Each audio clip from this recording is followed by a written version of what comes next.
오늘은 제가 제목을 콩가루 집안 이야기라고 붙였어요. 정말 콩가루지요. 다 부서져 가지고 하나도 같이 있지 않고 서로 속이고 속고 뭐 이런 집안 이야기입니다. 이게 다른 사람들의 집안 이야기가 아니라 하나님을 믿는 사람의 집안 이야기였어요. 참 그게 참 어떨 때 이해가 안 되기도 합니다. 뭐 이 이야기는 너무나 잘하는 이야기이기 때문에 제가 다시 뭐 하나하나 얘기할 필요는 없고요.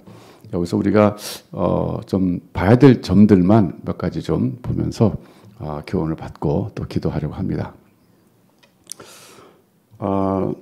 왜 이 집안이 이렇게 콩가루 집안이 됐을까?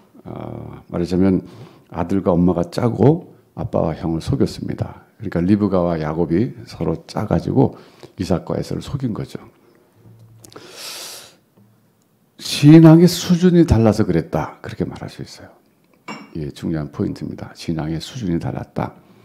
무슨 얘기냐면 이 에서와 야곱이 태어나기 전부터 이미 어머니 모태에서 하나님이 작은 자를 선택하셨다고 말씀해 주셨어요.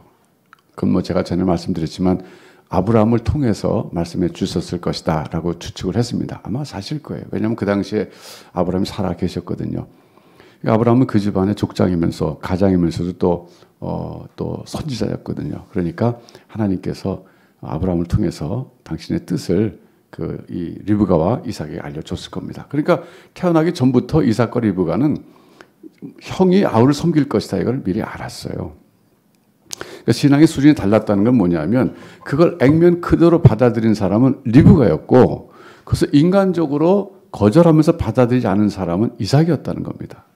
이 신앙의 수준이 다른 거죠.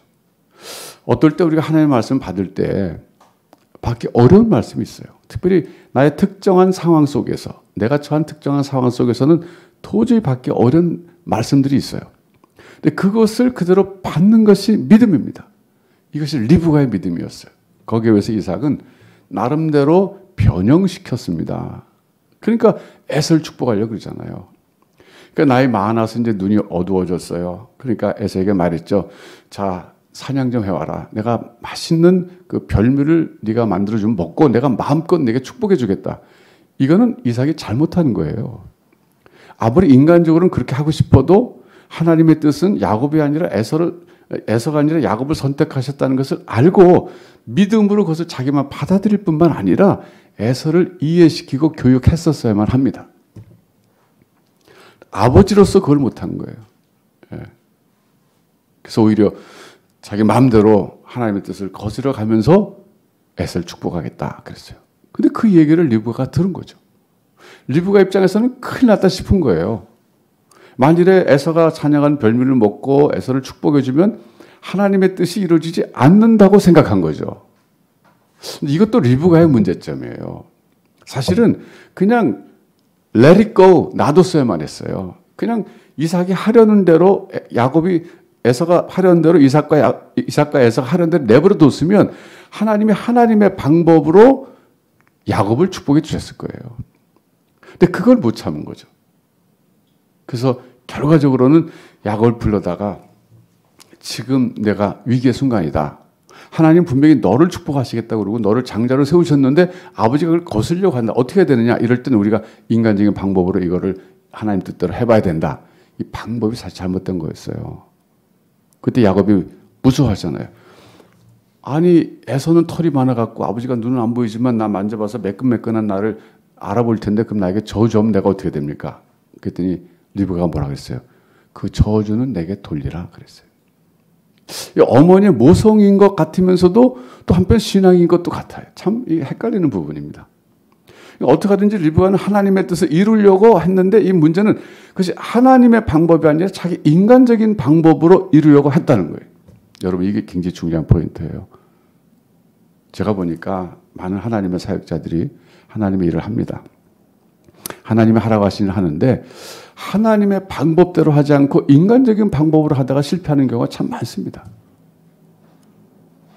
이게 참 중요한 거예요. 여러분 마찬가지. 여러분이 하나님이 여러분에게 보여주신 일이 있고 하나님이 여러분을 깨닫게 하시고 감동하게 하신 일이 있어요. 그걸 해야 됩니다. 그런데 하는 과정에서 인간적인 방법으로 이루려고 하면 안 된다는 거예요. 결과적으로는요. 어떻게 됐냐면 이것 때문에 야곱과 리브가 엄마와 아들이죠. 서로 사랑하는 그 아주 모자지간이었잖아요. 야곱이 밧단 아람으로 라반의 집으로 가는 그 순간부터 다시는 보지 못해요. 아들을. 이게 뭐 저주는 아니겠지만 참 슬픔이죠. 리브가는 그토록 사랑했던 야곱이 잘 되는 걸 보지 못하고 죽습니다. 어쨌든 참 여러분 같으면 어떻게 하시겠습니까? 그러니까 에서와 이삭과 에서는 하나님의 뜻을 거스려서 장자의 축복을 자기 아들 에서에게 주려고 했었는데 이것도 참 문제가 있고, 그럴 뿐만 아니라 그렇다고 해서 에서와 이삭을 속이면서까지 야곱에게 축복받도록 하게 한 리브가와 이 또한 같이 거기 따라간 야곱도 문제가 있어요. 여러분이 리브가 같으면 어떻게 하겠습니까?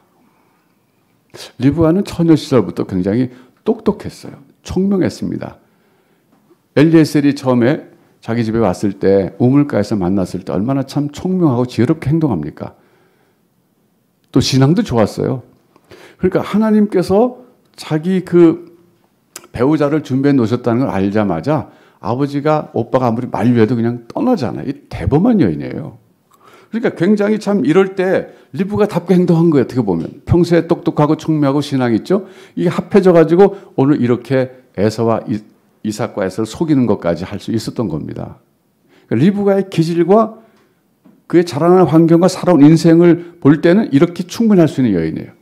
자, 여러분 이게 이해가 됩니까? 공감이 되고 리브가에게 박수를 쳐줄 일입니까? 박수까지는 아니더라도 뭐 그렇게 할 수 있겠다라고 생각하는 그런 분들도 있을 거예요. 어떻게 하든지 하나님의 뜻을 알고 리브가는 그 하나님의 뜻이 이루어지도록 최선의 노력을 인간적인 방법이지만 동원해서 한 거잖아요. 근데 참 여기서 재미난 거는요, 어떻게 보면 이 사람들이 이런 면이 있어요. 말하자면 이삭이 야곱을 축복해 줬어요. 그 나갔을 때 곧 이어서 에서가 들어왔어요. 에서가 속았다는 걸 알고 아버지 나에게도 축복해 주셔야겠을 때 내가 너에게 줄 축복은 없다. 다 줘버렸다. 비록 속여서 받았지만은 야곱에게 다 줘버렸다. 이런 생각이 참 저는 이해가 안 돼요. 어떻게 보면. 아니 축복을 주시는 분은 하나님이시잖아요. 물론 이제 이삭의 그 축복의 기도 그 하나님이 인정하시는 거죠. 족장인데다가 아브라함의 약속의 계승자이기 때문에, 상속자이기 때문에 이삭이 그 상속자가 축복을 빌어주는 그 사람에게 하나님이 그 축복을 주시는 것은 하나님이 그 축복권, 그 기도를 인정해 주신다는 거예요. 그런데 한 가지 기억해야 될 것은 하나님은요, 인격적인 하나님이시지 기계적인 하나님은 아니라는 거예요. 근데 어떻게 보면 마치 기계적인 하나님으로 생각하는 경향이 이들 식구들에게 있었어요. 리브가도 그건 예외가 아니죠. 그러니까 지금 이삭이 별미를 마음껏 먹고 에서를 축복해주면 그 잘못하면 그 축복이 에서에게 갈 것이다. 이건 기계적인 신고 아니에요, 어떻게 보면. 아무리 그렇게 했다 할지라도 하나님이 절대적인 주권을 가지시고 이 에서가 아니라고 이게 했기 때문에 야곱에게 갈 것은 확실한데 그걸 못 믿는 거죠, 어떻게 보면. 그러니까 아마 이들이 이해했던 신인식, 하나님에 대한 이해가 수준이 낮았던 것 같습니다. 만약 하나님을 제대로 알았다면, 리브가가 알았다면 그냥 내버려 뒀을 거예요.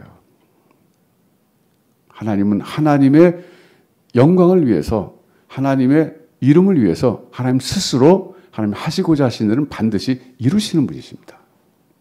근데 이제 결과적으로 나중에 보면 그렇게 하셨어요. 여러분이 야곱이요, 속여서 취한 장자권을 갖고 있어요. 팥죽 갖고 샀잖아요, 또. 그 지금 속여서 축복을 받았어요. 에서가 하는 말이 그렇잖아요. 저놈이 나를 2번이나 속였습니다. 사실 속인 거 아니죠. 첫 번째는 정당한 거래였잖아요. 어쨌든.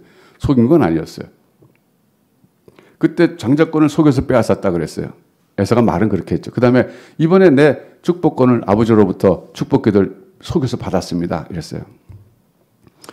여러분, 그렇게 야곱이 이 에서를 속였기 때문에 나중에 보면 말이죠. 라반에게 얼마나 많이 속습니까? 그것도 보면 하나님이 그 야곱을 징계하시는 거라고 볼 수 있어요. 속이는 사람에게 속임을 당하게 하시는 거죠.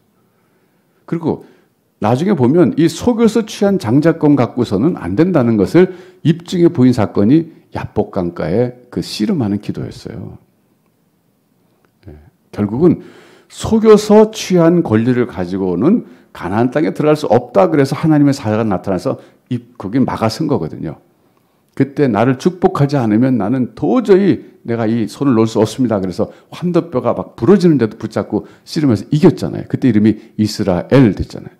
하나님 이겼다 이거죠. 그게 정당한 축복권의 획득이었어요. 그러니까 지금 이거 전부 준비 과정인데 이 준비 과정에서 이삭과 리브가가 너무 인간적으로 나갔던 거죠. 여러분, 이런 콩가루 집안인데도 불구하고 하나님은 이런 집안을 통해서 인류 구원을 이루셨다는 것이 참 신기한 거예요. 결국은 이쪽 가게 라인을 통해서 다윗이 오고 다윗의 후손으로 메시아가 오시잖아요. 아브라함을 선택하셔서 결국 메시아이신 예수 그리스도가 오실 때까지 이 흘러가는 이 부족과 이 집안의 흐름, 여기 보면 말이죠. 정말 문제가 많은 사람들이 그 일에 쓰임 받았어요. 그런데 온전한 사람들이 없어요. 오늘 여기 보면 이 집안은 정말 콩가루 집안이에요. 둘로 나눠져 가지고 서로 대립관계에 있고 서로 속고 속이는 이런 집안이었어요. 이렇게 허물이 많고 불완전한 이 집안을 통해서 하나님은 끝까지 하나님의 뜻을 초지일관 이루 나가시는 분이십니다. 위대하신 하나님이에요. 여러분, 여기서 우리가 참 적지 않게 위로를 받습니다. 왜? 우리 집안도 마찬가지거든요. 여러분 집안도 마찬가지. 다 부족하고 부족한 사람들이 모여서 서로 갈등하며 살아가고 있고 그러고 있지만, 그러나 이 가정을 통해서 하나님이 이루시고자 하신 그 일은 하나님의 능력으로 이루신다는 거예요. 그건 믿는 게 중요해요, 여러분. 그래서 여러분이 여러분 자신의 가정을 볼 때 너무나 한심하고 부족하고 참 우리 집안이 어떻게 하나님께 쓰임 받을 수 있을까? 뭐 이런 생각 들 때 있을까요? 그러나 그렇지 않습니다. 우리가 능력이 있어서 쓰임 받는 게 아니라 하나님의 능력이 있어서 쓰시는 겁니다. 부족하면 온전케 하셔서 쓰시는 거예요. 이게 하나님의 위대하심이고 하나님의 사랑이십니다. 여러분, 그러면 오늘도 우리가 하나님 앞에 기도할 때 그렇게 기도하세요. 하나님, 우리 집안은 여러 가지로 많은 문제가 있습니다. 한 사람 한 사람 약하고, 뭐 때로는 건강도 없고, 때로는 재정적으로 어렵기도 하고, 때로는 성격이 안 맞아서 기질이 안 맞아서 싸우기도 하고, 뭐 여러 가지 문제가 많습니다. 그러나 우리 가정을 향하신 하나님의 뜻은 반드시 이루어 주실 줄로 믿습니다. 이런 고백과 믿음이 필요해요. 그건 교회도 마찬가지. 우리 다윗교회가 온전한 교회가 아니에요. 뭐 부족합니다. 부족한 사람들이 모여가지고 이번에 건축도 하다 보니까 얼마나 많은 갈등이 있었어요. 그러나 이제는 많이 그게 없어서 하나가 됐지만, 이런 부족한 사람들이 모인 공동체이지만 그러나 하나님은 이 부족한 공동체를 통해서 하나님의 뜻을 이루어가시는 분이십니다. 그건 마찬가지예요. 나 개인도 마찬가지예요. 여러분 개인도 마찬가지예요. 여러분 자신도 한 사람 한 사람 부족하지만, 그러나 하나님의 위대하신 뭐냐면 이 부족한 것을, 약한 것을 들어서 강하게 쓰시고 부족한 것을 들어서 온전하게 쓰신다는 거예요. 그게 하나님의 은혜입니다. 오늘도 이 집안을 들여다보면서 참 한심하죠. 이건 뭐 드라마로 만들어도 참 재밌는 드라마일 거예요. 그런데 이런 엉터리 같은 집안을 통해서 결국 메시아가 오신다는 거예요. 하나님의 구원 사역이 이루어진다는 그 점이 참 놀랍습니다. 그래서 그냥 하나님 앞에서 겸손할 수밖에 없어요. 하나님의 은혜를 구할 수밖에 없어요. 순간순간 하나님께 은혜 구할 것밖에 없습니다. 하나님 긍휼히 여겨 주시옵소서. 온전케 하여 주시옵소서. 붙잡아 주시옵소서. 함께 하여 주시옵소서. 기도하겠습니다. 하나님 아버지, 오늘 부족한 이삭과 리브가 또 에서와 야곱의 집안을 통해서 하나님이 얼마나 위대하신 분인가를 다시 한번 깨닫습니다. 우리 집안 역시 그렇고 우리 다윗교회 공동체 역시 그렇고 우리 개개인이 그렇습니다. 그러나 위대하신 하나님께서 한번 붙잡아 주시고 쓰시겠다고 하셨기 때문에 끝까지 붙잡고 가실 줄로 믿습니다. 하나님에 대한 이 철저한 신뢰를 붙잡게 해주셔서 하나님의 위대함을 보게 하시고 하나님의 은혜를 찬양하게 하여 주시옵소서. 예수님의 이름으로 기도하옵나이다. 아멘.